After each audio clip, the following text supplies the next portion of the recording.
Hi friends, welcome to 5 Minutes Tech YouTube channel. Here is Moto G04 smartphone. In this video you will learn how to check internal storage total capacity in your phone Moto G04.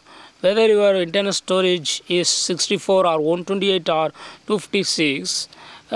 So if you want to check how much internal storage you have in your phone, you can easily do it by following this video.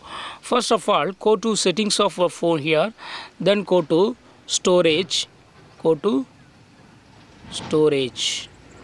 and here we will have the option to find out the total storage. 15 GB used out of 128 GB storage.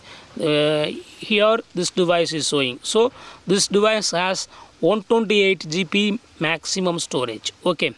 So in this way you can easily find out how much storage really your phone have. Okay.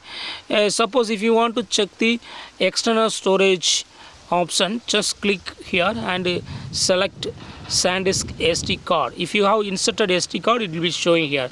My SD card is total 8 GB. Okay, so in this way you can easily check storage capacity for internal storage as well as external storage in your phone Moto G04. That's all friends. Thanks for watching. Bye.